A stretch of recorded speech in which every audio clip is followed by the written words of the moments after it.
Hello students, देखो last lecture में क्या किया था हमने। एक थ्योरम जीसीडी एलसीएम बताया था और एक थ्योरम की थी कि अगर ए और बी नंबर का जीसीडी डी है तो डी लिखा जाता है ए और बी के लीनियर कॉम्बिनेशन में। मतलब डी अगर ए और बी का जीसीडी है तो दो इंटीजर एम और एन एग्जिस्ट करते हैं such that d equals to m a plus n b. फिर मैंने एक रिमार्क बताया था, कोरोलरी थी कि अगर कोई नंबर डी है वो m a plus n b form में लिखा जाता है तो ज़रूरी नहीं है कि ए और बी नंबर का जीसीडी डी बनेगा। अब नेक्स्ट देखिए, रिमार्क है converse of above corollary is true, that is कि जो आपने कोरोलरी है उसका कन्वर्स ट्रू कब होगा, if there exist integer m and n such that a M plus B n, कि दो नंबर अगर ए और बी हैं तो दोनों के लिए एम और एन ऐसे इंटीजर एग्जिस्ट कर दें जिनका लीनियर कॉम्बिनेशन 1 के अगर बराबर है।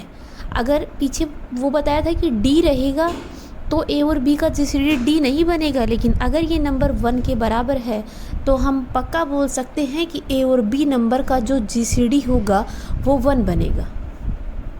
ठीक है, तो स्टेटमेंट को याद रखो, यूज़ भी रहेगा कि अगर ए और बी नंबर के लिए दो इंटीजर एम और एन इस तरह से एग्जिस्ट करते हैं such that a M plus B N equals to 1, तो ए और बी का जीसीडी 1 बनेगा। इसके प्रूफ के लिए देख लिए, हमने मान लिया है कि ए और बी नंबर का जीसीडी डी है, डी मान लिया। इस डी को लास्ट में 1 दिखाना है। अगर दो नंबर्स का जीसीडी डी है तो जीसीडी की डेफिनेशन कहती है कि डी ए नंबर को डिवाइड करेगा और डी बी नंबर को डिवाइड करेगा। अगर डी ए नंबर को डिवाइड करता है तो ए के मल्टीपल को भी डिवाइड करेगा, और यहाँ पे डी अगर बी नंबर को डिवाइड करता है तो बी के मल्टीपल को भी डिवाइड करेगा। अब सेम डी ए एम को भी डिवाइड करता है, डी बी एन को भी डिवाइड करता है, तो डी दोनों के लीनियर कॉम्बिनेशन को भी डिवाइड करेगा, A M plus B N. और A M plus B N की वैल्यू क्या है गिवन 1, डी डिवाइड्स 1। डिविजिबिलिटी की डेफिनेशन में ये डिविजिबिलिटी तभी पॉसिबल है जब डी की value less than equals to 1 बनेगी, और लेस देन इक्वल्स टू 1 का मतलब है जीसीडी नेगेटिव नंबर तो हो नहीं सकता, 1 से छोटा पॉजिटिव 1 ही बचता है, तो डी की वैल्यू यहाँ से 1 बन गई और ए और बी के जीसीडी को डी माना था तो ये 1 बन गया। यही प्रूव करना था, स्टेटमेंट याद रखना इसकी ये ज़रूरी है। नेक्स्ट है गोस थ्योरम, छोटे क्वेश्चन में भी पूछ लेता है और थ्योरम इम्पोर्टेंट है, बहुत बार इस थ्योरम का यूज़ होता है। इफ़ ए डिवाइड्स बी और सी, नीचे दो नंबर हैं बी सी प्रोडक्ट में, ए दोनों को डिवाइड करता है एंड ऊपर वाले का नीचे वाले के साथ बी नंबर के साथ जीसीडी 1 है, देन ए डिवाइड सी करेगा। ये थ्योरम कहती है कि अगर ए बी सी को डिवाइड करता है, ए और बी का जीसीडी 1 है, देन ए डिवाइड सी। ये प्रूव करो। गिवन एक तो ये बात है और एक ये है। अब देखिए, सिंस ए और बी का जीसीडी अगर 1 है तो हम क्या बोल सकते हैं, we can find integers. Definition थी कि ए और बी का जीसीडी अगर डी होता है तो दो इंटीजर एग्जिस्ट करते हैं जिनका लीनियर कॉम्बिनेशन उस डी के बराबर होगा। यहाँ पर ये जीसीडी वैल्यू 1 गिवन है तो दो इंटीजर एक्स और वाई ऐसे एग्जिस्ट करते हैं such that a x plus B Y equals to 1। ठीक है, दोनों तरफ इस इक्वेशन को सी से मल्टीप्लाई कर दो, A C X plus B C Y equals to C, और इसको फर्स्ट इक्वेशन मार्क कर दो। नेक्स्ट आपका गिवन ये है कि ए बी सी को डिवाइड करता है। अगर ए बी सी को डिवाइड करता है, डिविजिबिलिटी की डेफिनेशन लगाइए, therefore there exist an integer d, ऐसा इंटीजर डी एग्जिस्ट करेगा सच दैट बी सी की वैल्यू होगी ए डी। इस बी सी की वैल्यू को फर्स्ट इक्वेशन में पुट कर दो, क्या बनेगा, A C X plus A D B C की A D Y equals to C. यहाँ से दोनों में ए कॉमन है, A into C X plus D Y equals to C. यहाँ पे डिविजिबिलिटी की डेफिनेशन से ऐसा लिख सकते हो कि ए सी को डिवाइड करेगा। यही थ्योरम थी, याद रखना। इसी थ्योरम का दूसरा ये भी है कि ए अगर बी सी को डिवाइड करता है और ए और सी का जीसीडी अगर 1 है तो सी के अलावा जो नंबर बच गया वो उसको डिवाइड, ऐसा नहीं है कि इसको कर गया बी के साथ जीसीडी 1 है तो सी ही बचेगा, अगर सी के साथ जीसीडी 1 है तो ए डिवाइड बी होगा। नेक्स्ट देखिए, इफ़ ए बी का जीसीडी वैल्यू 1 है and C divides A, then prove करिए कि सी और बी का जीसीडी भी 1 बनेगा। गिवन ये है, अब ये गिवन है, थ्योरम की स्टेटमेंट लगाते हो, there exist integer m and n such that am plus bn equals to 1, और इसको फर्स्ट इक्वेशन मार्क कर दिया। अब नेक्स्ट कंडीशन गिवन है कि सी ए को डिवाइड करता है, therefore by definition of divisibility there exist an integer d such that a equals to c into d. इस a की वैल्यू को फर्स्ट इक्वेशन में सब्स्टिट्यूट कर दो, a m है तो a m है, a की वैल्यू c d रखोगे तो c d m plus b n equals to 1, c into d m plus b into n equals to 1। अब इस नंबर को अगर x मान ले और दूसरे नंबर को y मान ले तो C X plus B Y equals to 1। अभी वो रिमार्क या कोरोलरी रिजल्ट बताया था कि जब इस तरह का लीनियर कॉम्बिनेशन अगर 1 के बराबर आ जाता है तो दो नंबर्स का जीसीडी 1 बन जाएगा। तो c और b तो है नंबर, इनके लिए x और y इंटीजर एग्जिस्ट करते हैं जिनका लीनियर कॉम्बिनेशन 1 है, तो c और b की जीसीडी वैल्यू क्या बनेगी 1। नेक्स्ट थ्योरम देखिए, if a m n are non zero integers then a m n का जीसीडी 1 है, if and only if a m का जीसीडी 1 एंड a n का जीसीडी 1। पहले तो इसको लेके चलो कि a m n का जीसीडी 1 है तो ये दोनों प्रूव कर दो। कन्वर्स में ये करना है, ये दोनों लेके चलो और प्रूव ये कर दो। सबसे पहले लेके चलिए, लेट a और m n का जीसीडी कितना है 1। देयरफॉर दो इंटीजर एग्जिस्ट करेंगे x and y such that a into x plus m n into y equals to 1। ax plus m को अलग कर लिया और ny को अलग कर लिया। अब ये x और ny इंटीजर वैल्यू ही तो हैं, इंटीजर वैल्यू है। जब a और m के साथ दो इंटीजर ऐसे एग्जिस्ट कर रहे हैं जिनका लीनियर कॉम्बिनेशन 1 है तो a और m नंबर का जीसीडी 1 होगा। सिमिलरली हम बोल सकते हैं, अगर यहाँ से n बाहर रहने दो और my अंदर रहने दो तो my इंटीजर हुआ तो an का जीसीडी सिमिलरली लिख दो इसको। कन्वर्स पार्ट है कि गिवन ये है am का जीसीडी 1 और an का जीसीडी 1। प्रूव करिए कि amn का जीसीडी 1 होगा। इन दोनों का जीसीडी 1 है तो दो इंटीजर p और q एग्जिस्ट करेंगे such that ap plus m q equals to 1, और इसको फर्स्ट इक्वेशन मार्क कर दी। अगेन नेक्स्ट कंडीशन गिवन है कि a और n का GCD 1, therefore there exist r and s integer such that a into r plus n into s equals to 1।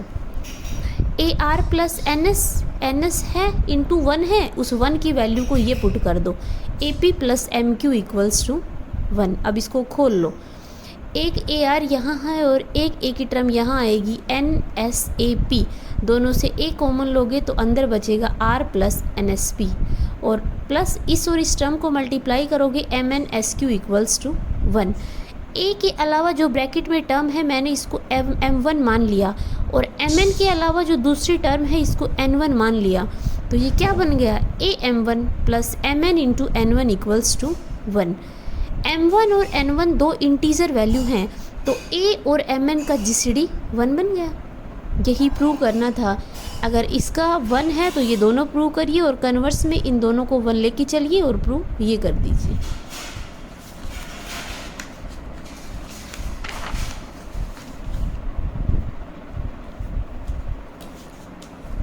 Next theorem देखिए, if A divides C B divides C. ध्यान से देखना इसमें फ़र्क क्या है, ए सी को करता है और बी भी सी को करता है, दोनों नीचे वाले मल्टीपल सेम हैं एंड जो ऊपर दो नंबर हैं दोनों की जीसीडी वैल्यू 1 है, तो प्रूव करिए कि इन दोनों नंबर्स का प्रोडक्ट भी सी को डिवाइड करेगा। ठीक है, उसके बाद देखिए प्रूफ में देखिए, ए अगर सी को डिवाइड करता है, डेफिनेशन ऑफ डिविजिबिलिटी लगाते हो तो therefore there exist an integer d such that c equals to a into d, और इसको फर्स्ट इक्वेशन मार्क कर दिया। दूसरी कंडीशन गिवन है कि बी सी को डिवाइड करता है। फिर यहाँ पे डेफिनेशन ऑफ डिविजिबिलिटी लगाओगे तो एक इंटीजर एग्जिस्ट करेगा f ले लिया such that c equals to b into f, और इसको सेकेंड इक्वेशन मार्क कर दिया। उसके बाद और कुछ गिवन है, इन दोनों से हमने दो इक्वेशन बना ली। नेक्स्ट है ए बी की जीसीडी वैल्यू 1। यहाँ पे वही थ्योरम लगा दो कि दो एलिमेंट्स का जीसीडी अगर डी है तो दोनों एलिमेंट्स का लीनियर कॉम्बिनेशन डी के बराबर रहेगा। तो ए और बी का जीसीडी अगर 1 है तो दो इंटीजर m और n एग्जिस्ट करते हैं such that a M plus B N equals to 1, और इसको थर्ड इक्वेशन मार्क कर दी। थर्ड इक्वेशन के दोनों तरफ c से मल्टीप्लाई कर देते हो तो ये बनता है C A M plus C B N equals to c। अब देखिए फर्स्ट और सेकंड में दोनों में c की वैल्यू है। सेकंड इक्वेशन की वैल्यू है कि c equals to b f, हमने यहाँ रख दी, प्लस फर्स्ट इक्वेशन से c की वैल्यू ए डी है वो यहाँ रख दी, और into b N equals to c। इसको ओपन कर दो, a b f m plus a b d n equals to c। दोनों से कॉमन क्या है, ए बी बाहर निकाल दो, अंदर बचता है f into m plus d into n equals to c। ये कोई ना कोई इंटीजर वैल्यू हम इसको बोल सकते हैं। Hence by definition of divisibility a b divide करेगा c को।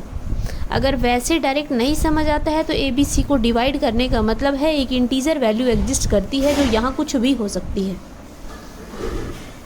नेक्स्ट थ्योरम देखिए, अगर ए और बी का जीसीडी डी है, ये कोई भी नंबर d है तो a बाई डी इसी नंबर से डिवाइड कर दो और b को भी इसी नंबर से डिवाइड कर दो तो जीसीडी वैल्यू हमेशा 1 बनेगी। ये प्रूव करिए। स्टेटमेंट पक्का याद रखना कि a और b की जीसीडी वैल्यू अगर d है तो जीसीडी वैल्यू से दोनों नंबर्स को अगर डिवाइड करते हो तो जीसीडी वैल्यू 1 बनेगी। देखिए हेयर a और b की जीसीडी वैल्यू d है, हमें प्रूव करना है कि a बाई डी और b बाई डी की जीसीडी वैल्यू 1 होगी। हमें नहीं पता ये कितनी होगी, हमने इसको q मान लिया कि a बाई डी और b बाई डी की जीसीडी वैल्यू q होगी। दो नंबर्स का जीसीडी q है तो डेफिनेशन लगाओ, q डिवाइड करेगा a बाई डी को एंड q डिवाइड करेगा b बाई डी को। यही है जीसीडी की डेफिनेशन। अब a बाई डी है तो d ऊपर चला जाएगा। ये क्या इम्प्लाई करेगा, q d डिवाइड करता है a को, एंड यहाँ से भी d ऊपर जाएगा तो q d डिवाइड करता है b को। q d a को भी डिवाइड करता है, q d b को भी डिवाइड करता है। यहाँ से ये बोल सकते हैं कि q d है ये कॉमन डिवीज़र होगा a एंड b का। कॉमन डिवीज़र है तो q d डिवाइड करेगा a और b की जीसीडी वैल्यू को, करेगा, ठीक है। और a और b की जीसीडी वैल्यू क्या गिवन है, d, तो q d किसको डिवाइड करेगा, d को। d से d कैंसिल, क्या बचा, q डिवाइड्स 1।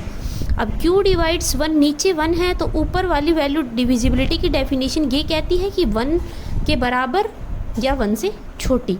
1 से छोटा 0 नंबर है वो हो नहीं सकता, ना नेगेटिव हो सकते। तो ये कब पॉसिबल है, सिर्फ तभी जब q 1 होगा। ये इसको पॉसिबल होने के लिए यही एक चांस है कि q की वैल्यू 1 या 1 से छोटी होनी चाहिए और वो पॉजिटिव इंटीजर होना चाहिए।